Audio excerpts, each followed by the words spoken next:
Welcome to the deep dive. From when we're really little, we start picking up these lessons about love, often without even realizing it. Think about those playground moments. They seem so long ago, but wow, they can really set the stage for our adult relationships. Okay, let's unpack this. So today we're getting into something we're calling the bad boy effect. We're looking at what we're actually taught about love, why those early ideas stick so hard, and well, how they end up shaping who we're drawn to later on.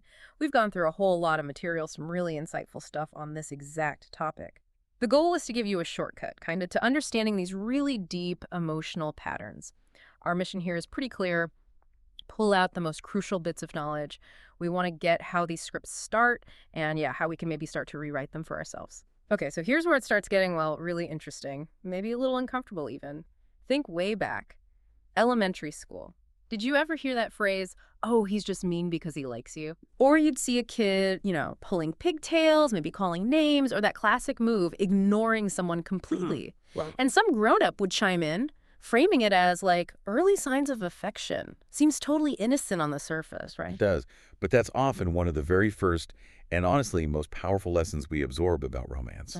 Gets lodged deep down. And it's fascinating, really, how that seemingly harmless little explanation creates this dangerous blueprint in our young brains. Yeah. It starts teaching us to connect attention, even negative attention, right, with romantic interest. Yeah. And this isn't just a thought. It actually starts wiring our brains, building this belief system where feeling anxious or stressed gets tangled up with feeling attracted. Hmm.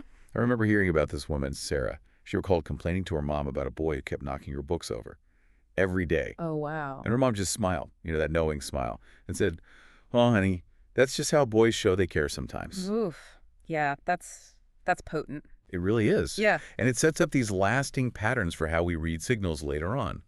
Things like getting attention through teasing starts to feel like validation emotionally, conflict, or tension. Instead of a warning sign, it gets coded as romantic sparks or passion. Right. The drama means it's real. Exactly.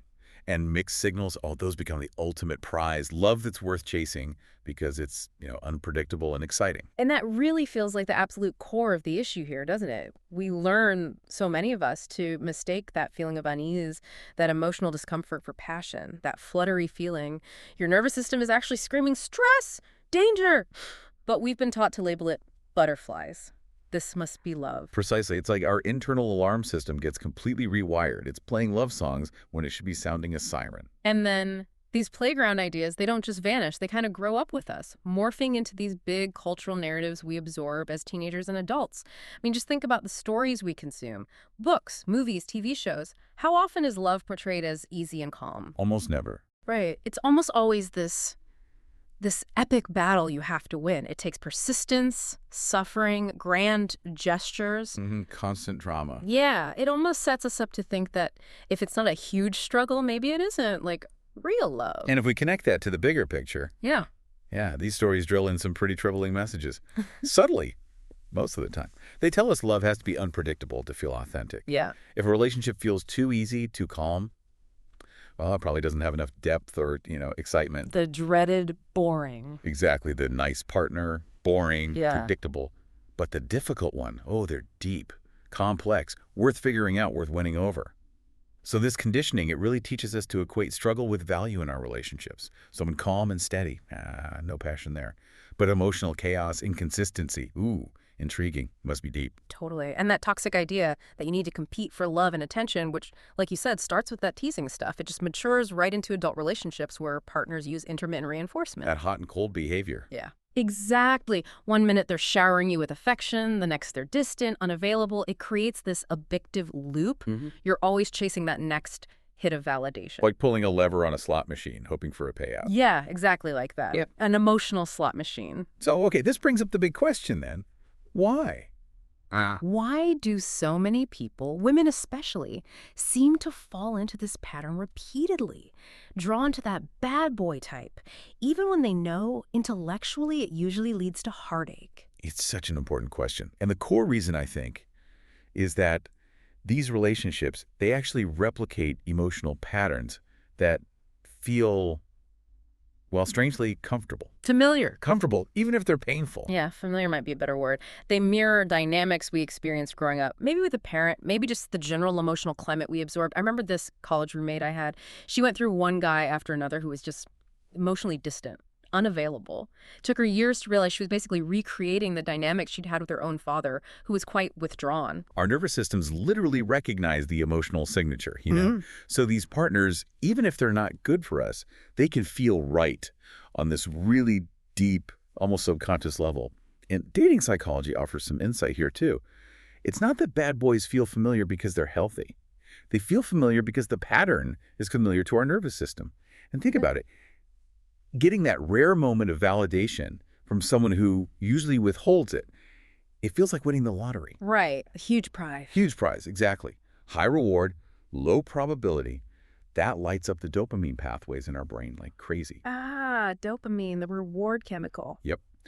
And that makes the pursuit itself incredibly addictive. It stops being about choosing a partner who's good for you and becomes about the case, about getting chosen by this difficult person. The thrill is in the chase, not the catch. Precisely. The uncertainty, the will they text back, do they like me? So that's what keeps people hooked. And when our whole early education about love revolves around that unpredictability, that chase, it's so easy to mistake emotional manipulation for, like, emotional depth. Definitely. That intense feeling, that dopamine rush, when you finally get attention from someone who's usually withholding, it feels so powerful, it's easy to mislabel it as passion or connection. Your brain goes, yes, finally, proof they care. Even if it's just a fleeting chemical reaction to inconsistency. Yeah. Mm. Wow. Okay, so let's talk about the fallout. What does all this programming actually do to us, to our emotional health, our ability to build genuinely healthy relationships? What's the real cost? Oh, the costs are. They're significant. And they ripple outwards. For one, it can really delay emotional maturity. Setting boundaries, for example, can feel incredibly difficult almost. Right. Because we've learned that conflict or pushback is part of the passion. Right, you don't want to ruin the vibe or seem difficult. Exactly. And it leads to this repeated attraction to partners who are, frankly, toxic. Partners who make you constantly earn their love and attention, which just reinforces that core belief. Love is a battle. It also makes it genuinely hard to recognize healthy love when it shows up because it feels different. It lacks that drama, that intensity we've mistakenly labeled as real passion. So stability feels Boring. Yeah. We start mistaking emotional safety and calm for boredom. It's actually heartbreaking. I had a friend who was dating this incredibly kind, attentive guy, solid guy. And she told me honestly, I think I'm bored. I miss the excitement. What kind of excitement? The excitement of constantly wondering where she stood with her previous partners. That anxiety, she missed the anxiety. Wow, that says it all, doesn't it? It really does. It shows how much these patterns are driven by that deep, early emotional wiring, often completely unconsciously. Okay, but here's the good news, right? The sources we looked at really emphasize this. This conditioning, it isn't some kind of life sentence. Absolutely not. It's a learned pattern. And anything learned can be, well, unlearned, or at least recognized and rewritten. The bad boy effect, it loses its grip once you can actually see it clearly. That's the truly empowering part. Seeing it is the first step to breaking free. And it often happens through these small but really powerful shifts in perspective, in action. First, like you said, just noticing the lies we bought into. Teasing isn't caring. Inconsistency isn't mysterious depth. It's usually just inconsistency. Yeah, calling it what it is. Exactly. Then starting to ask ourselves different questions, better questions, like, does this relationship feel fundamentally calm? Do I feel emotionally safe with this person? Does this person actually see me, the real me, and appreciate that? Moving away from, does this person make my heart race, to, does this person make me feel secure? Precisely. And that leads to choosing differently, actively looking for partners who offer clarity, not chaos. And, maybe the hardest part for some, learning to trust steady affection. To retrain your brain, to recognize that reliability isn't boring. It's healthy. It's the foundation. I think about Jen again, the one who cycled through unavailable guys. She literally said she had to retrain her brain to recognize that consistency was sexy. It took conscious effort. Retraining your brain, I like that framing. It acknowledges its work, but it's possible, and it reframes that whole nice guy finishes last trope, doesn't it? Maybe they don't finish last. Maybe they just weren't the heroes and the dramatic, often unhealthy stories we were fed. Exactly. They weren't the roller coaster. Right. And maybe a calm, consistent partner offers something way more valuable in the long run. Love without the constant ups and downs, a real connection built on safety and respect. Breaking the spell really means changing your definition of love, tying it to consistency, to safety, to feeling seen, instead of tying it to the chase, the uncertainty, the drama. So it really comes down to this. What we learn about love when we're young deeply shapes our choices, and it keeps doing that, often under the radar, until we make a conscious decision to see the patterns and choose differently. The love stories we were told, the ones ingrained in us, they might be a roadmap to predictable heartbreak. But the really powerful question is, now that you can see the script, what kind of love story are you going to choose to write for yourself going forward?